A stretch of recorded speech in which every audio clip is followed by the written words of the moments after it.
नमस्कार दोस्तों, स्वागत है आप सभी का अशोक यूट्यूब चैनल में। दोस्तों, मेरा नाम अशोक सैनी है और आज की इस वीडियो में समझने जा रहे हैं इलेक्ट्रिकल सिस्टम के अंदर ट्रांसफार्मर से रिलेटेड ऑब्जेक्टिव क्वेश्चंस। इस वीडियो के अंदर हमने कलेक्ट किए हैं 30 इंपॉर्टेंट ऑब्जेक्टिव क्वेश्चंस जो कि कॉम्पिटिटिव एग्जाम्स और बेसिक नॉलेज की दृष्टि से भी काफ़ी इंपॉर्टेंट क्वेश्चंस हैं। इससे पहले हमने समझे थे single phase induction and 3 phase induction motor regarding 25 questions की वीडियो सीरीज बनाई थी।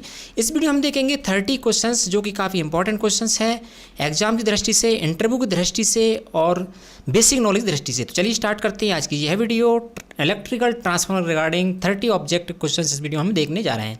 देख लेते हैं पहला क्वेश्चन क्या है। क्वेश्चन नंबर 1 है ट्रांसफार्मर क्या ट्रांसफॉर्म करता है, चाहे वो पावर ट्रांसफर हो, आपका स्टेप हो, स्टेप डाउन हो या कोई भी ट्रांसफार्मर हो, क्या ट्रांसफर करता है। 4 ऑप्शन हमारे पास रहेंगे, वोल्टेज करता है, करंट करता है, पावर करता है या फिर फ्रीक्वेंसी करता है। चूंकि चारों सेम है, यहाँ पे कंफ्यूजन होता है, इसलिए इसका राइट आंसर रहेगा ट्रांसफार्मर जो है वोल्टेज ट्रांसफर करता है, फ्रीक्वेंसी कभी ट्रांसफर नहीं करता चूंकि फ्रीक्वेंसी हमारे इंडिया में फिक्स रहती है जो कि रहती है 50 हर्ट्ज। पावर जो रहती है, पावर इक्वल टू सभी जानते हैं, पावर इक्वल टू फॉर्मूला होता है वोल्टेज इंटू करंट। तो वोल्टेज और करंट का इंटू पावर, तो पावर ट्रांसफर हम यहाँ बोलेंगे वोल्टेज ट्रांसफर करता है, स्टेप अप हो चाहे स्टेप डाउन हो। ठीक है। क्वेश्चन नंबर 2 आता है विच of the following does not change in a transformer. Transformer रहता है उसमें क्या चेंज नहीं होता है, वही वापस आ गए हैं। करंट चेंज नहीं होती है क्या, वोल्टेज चेंज नहीं होती है क्या, या फ्रीक्वेंसी या ऑल ऑफ द एबव। तो यहाँ पे हम देख सकते हैं कि ट्रांसफार्मर जो रहता है स्टेप अप या स्टेप डाउन, 2 टाइप ट्रांसफार्मर होते हैं जो कि वोल्टेज को कम ज़्यादा या करंट को इंक्रीज डिक्रीज करते थे, लेकिन फ्रीक्वेंसी हमेशा क्या रहती है, कॉन्स्टेंट रहती है। तो इसका राइट आंसर होगा क्वेश्चन नंबर 2 का, फ्रीक्वेंसी ट्रांसफार्मर में चेंज नहीं होती है क्योंकि इंडिया में फ्रीक्वेंसी 50 हर्ट्ज है, सभी जानते हैं। ठीक है। क्वेश्चन नंबर 3 की ओर चलते हैं। क्वेश्चन नंबर 3 है primary winding of a transformer. Transformer चाहे वो आपका स्टेप हो या स्टेप डाउन हो, लेकिन यहाँ पे बात कर रहे हैं प्राइमरी वाइंडिंग की। क्वेश्चन के 4 ऑप्शंस है, is always a low voltage winding, is always a high voltage winding, could either be a low voltage और high voltage winding, none of the above. तो यहाँ पे राइट आंसर रहेगा, चूंकि आप देख सकते हैं यहाँ पे step up and step down transformer की बात नहीं की गई, ये सिर्फ बताया गया प्राइमरी वाइंडिंग। तो ये स्टेप अप भी हो सकता है या फिर स्टेप डाउन भी हो सकता है। तो राइट आंसर रहेगा इसका option C, could either be a low voltage और हाई वोल्टेज वाइंडिंग। ठीक है, ये डिपेंड करेगा step up and step down पर। क्वेश्चन नंबर 4 की ओर चलते हैं। क्वेश्चन नंबर 4 है in a transformer the energy is convey from primary to secondary. Primary to secondary convey होती है, उसके 4 ऑप्शन रहेंगे, through cooling coil, through air, by the flux या नन ऑफ द एबव। तो कॉइल के through transfer होती है क्या प्राइमरी सेकेंडरी तरफ, या एयर के थ्रू जाती है आपकी जो एनर्जी ट्रांसफर होती है वो, या फिर वाई फ्लक्स के द्वारा। तो इसका राइट आंसर रहेगा, इसमें फ्लक्स प्रोड्यूस होता है, इस कारण से इसका ऑप्शन रहेगा C, by the flux. Question number 5 है which winding in a transformer has more number of turns. अब फिर यहाँ पे फिर कन्फ्यूजन है, step up and step down की बात नहीं की गई है, बात की गई है ओनली ट्रांसफार्मर की। तो यहाँ पे ऑप्शन 4 हैं, low voltage winding, high voltage winding, primary winding, secondary winding. तो यहाँ पे राइट ऑप्शन रहेगा हाई वोल्टेज वाइंडिंग। क्या है, which winding is a transformer has more number of turns. अधिक नंबर ऑफ टर्न्स रहेंगे हाई वोल्टेज वाइंडिंग में, और लो आपके वोल्टेज वाइंडिंग रहेंगी, कम टर्न्स रहेंगे लो वोल्टेज वाइंडिंग में। तो इसका राइट आंसर रहेगा ऑप्शन बी। क्वेश्चन नंबर 6 देख लेते हैं, एक common method of cooling of A power transformer. जो जनरल कॉमन मेथड रहती है कूलिंग करने के लिए पावर ट्रांसफार्मर, उसके 4 ऑप्शंस है, नेचुरल से करते हैं क्या, एयर ब्लास्ट से करते हैं क्या, कूलिंग ऑयल कूलिंग करते हैं क्या, नन ऑफ द अबव। तो इसका राइट आंसर रहेगा, जनरली जो आपके पावर ट्रांसफार्मर या डिस्ट्रीब्यूटेड ट्रांसफार्मर रहते हैं जो हम देखते हैं हमारे आसपास कहीं दिख जाएगा पावर ट्रांसफार्मर, तो जनरली वहाँ पे हम यूज़ करते हैं ऑयल कूलिंग। तो यहाँ पे राइट ऑप्शन रहेगा ऑयल कूलिंग मेथड हम इसमें यूज़ करते हैं। Question number 7 the power transformer is a constant. क्या कांस्टेंट रहता है, वोल्टेज कांस्टेंट डिवाइस है, करंट कांस्टेंट डिवाइस है, पावर कांस्टेंट डिवाइस है, या मेन फ्लक्स डिवाइस है। तो इसका राइट आंसर रहेगा, क्योंकि वोल्टेज तो हम इसमें स्टेप अप एंड डाउन करते रहते हैं, करंट भी वेरी करते रहते हैं, और करंट वोल्टेज वेरी होगा तो यहाँ पे आपका चेंज होगा पावर। इस कारण से इसका राइट आंसर रहेगा option D, main flux device, constant device है पावर ट्रांसफार्मर। क्वेश्चन नंबर 8 है in a transformer the tapping are generally provide on. जो टैपिंग रहती है, जहाँ से हम जिसकी रेटिंग चेंज करते हैं या आपका पावर सप्लाई जो चेंज करते हैं, तो टैपिंग कहाँ पे लगाते हैं हम, power transformer primary side, secondary side, low voltage side या फिर हाई वोल्टेज साइड। तो इसका राइट आंसर रहने वाला है लो वोल्टेज साइड में हम टैपिंग यूज़ करते हैं पावर ट्रांसफार्मर में। क्वेश्चन नंबर 9 देखते हैं, the transformer rating are usually express in terms of. Transformer की जो रेटिंग रहती है, यूनिट रहती है, जनरली हम करते हैं क्या वोल्ट में करते हैं क्या, या एम्पियर में करते हैं, या फिर किलोवाट में, या केवीए। तो सभी जानते हैं ट्रांसफार्मर रेटिंग रहती है केवीए। इसकी राइट आंसर इसका रहेगा ऑप्शन डी, केवीए में हम इसकी रेटिंग रहती है ट्रांसफार्मर की हमेशा।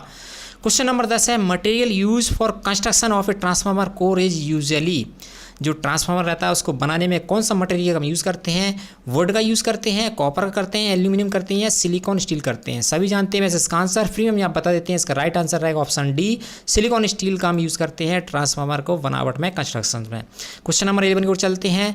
The thickness of a laminations used in a transformer usually, जो ट्रांसफार्मर में लेमिनेटेड कोर रहती है उसकी जो थिकनेस है, मोटाई है, वो कितनी होती है। एक्सबॉक्स इसमें ये अच्छा क्वेश्चन है, एग्जाम में जनरली पूछा जाता है।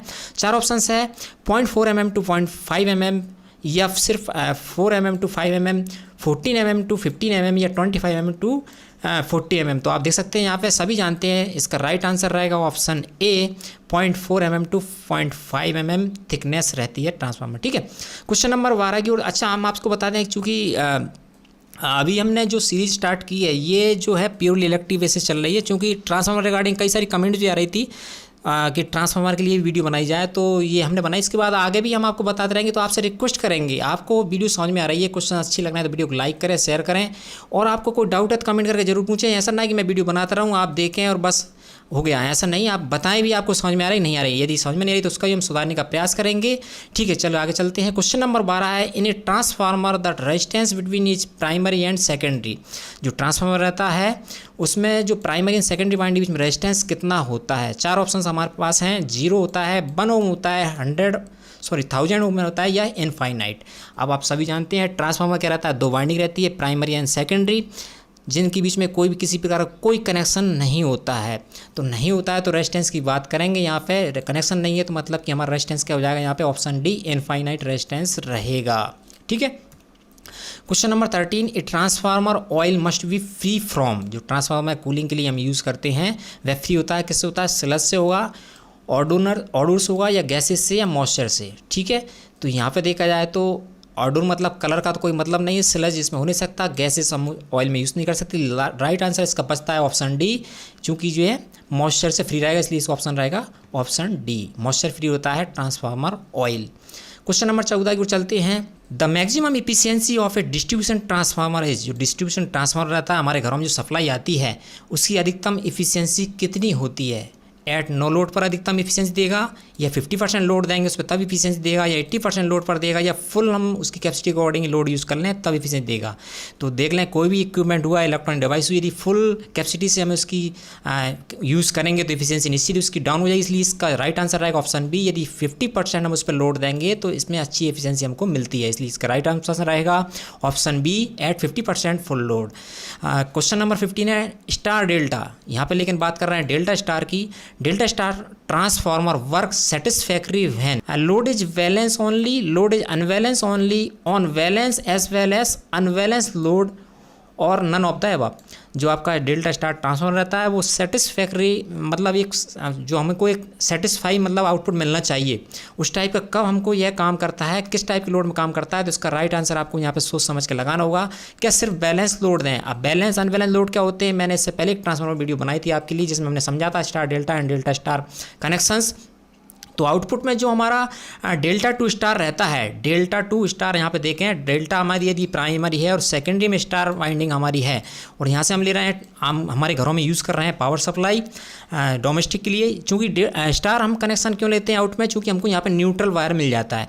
तो हमने बात की थी कि बैलेंस अनबैलेंसिंग लोड की। अनबैलेंस लोड कब मिलता है, जब तीनों जो वायर हैं तीनों फेसेस में यदि कांस्टेंट वोल्टेज लोड हम लें तो वहाँ पे बैलेंसिंग की बात होती है, और किसी एक फेस से ज़्यादा लोड ली जा रहा है, किसी एक से दूसरे से कम लिया जा रहा है, तो वहाँ पर अनबैलेंस हो जाता है।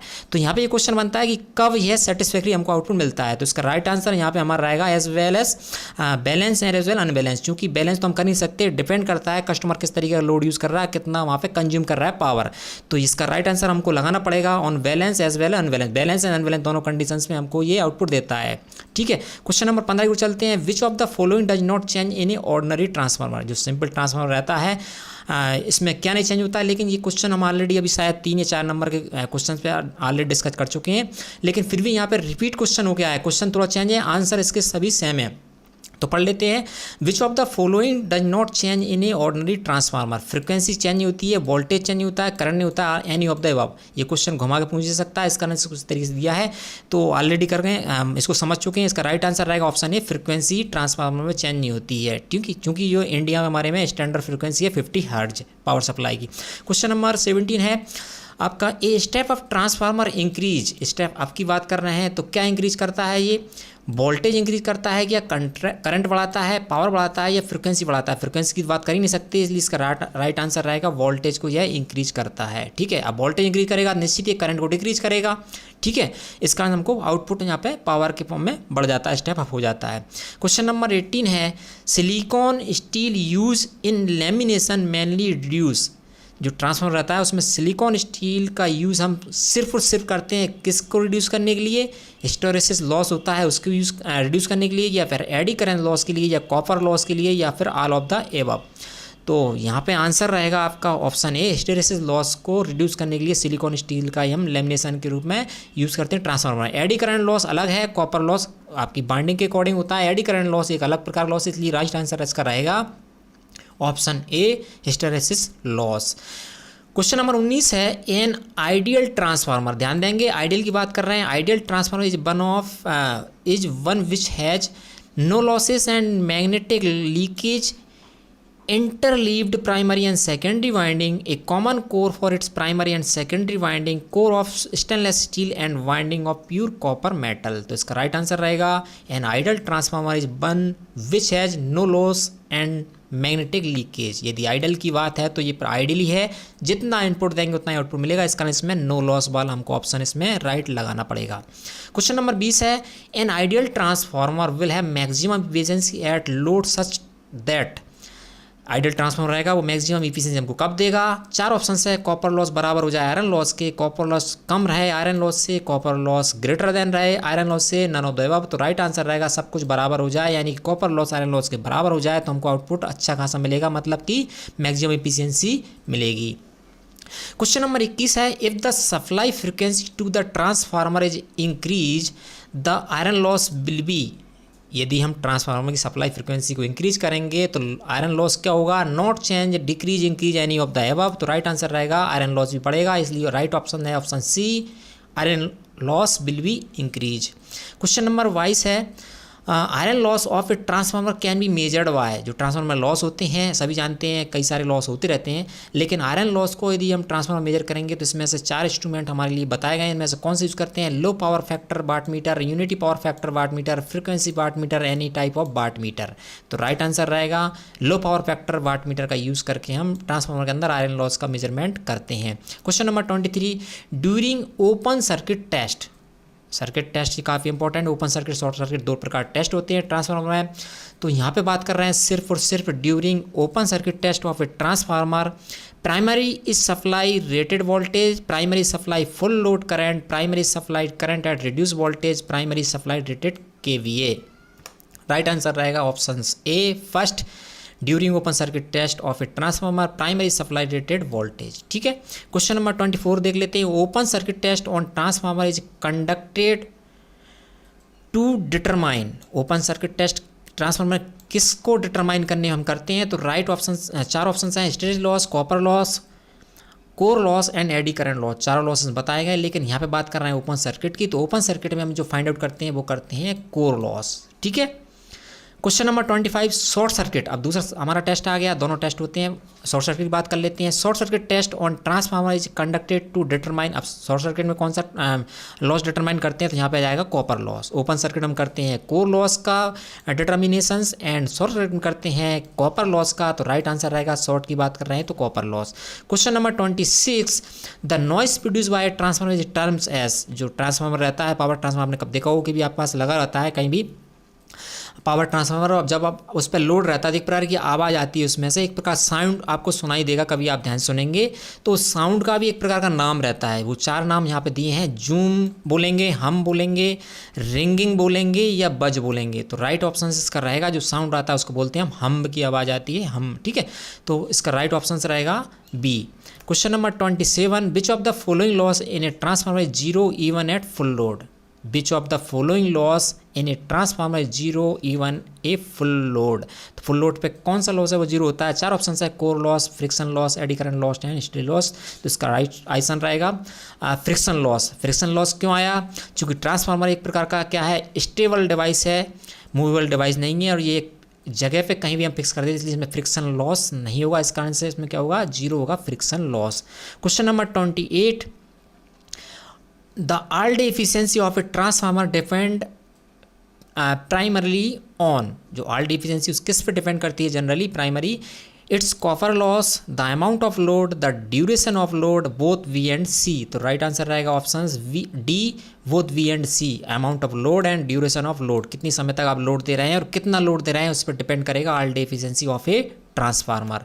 क्वेश्चन नंबर 29 है, transformers are rated in KVA instead of kilowatt because, क्यों होती हैं केवीए में रेटिंग, क्यों होती है किलोवाट की जगह पे? तो राइट, इसके 4 ऑप्शंस यहाँ पे दिए हैं। Load power factor is often not known, kVA is fix where केडब्ल्यू depend on load power factor, total transformer loss depend on volt ampere, it's has become customary. तो राइट आंसर इसका रहेगा total transformer loss depend upon volt ampere. अब volt ampere में depend है, इस कारण इसकी रेटिंग रहती है KV है, ठीक है, K4 यहाँ पे किलो है, लेकिन VA यहाँ पे डिपेंड करता है वोल्ट एम्पियर पे, ठीक है।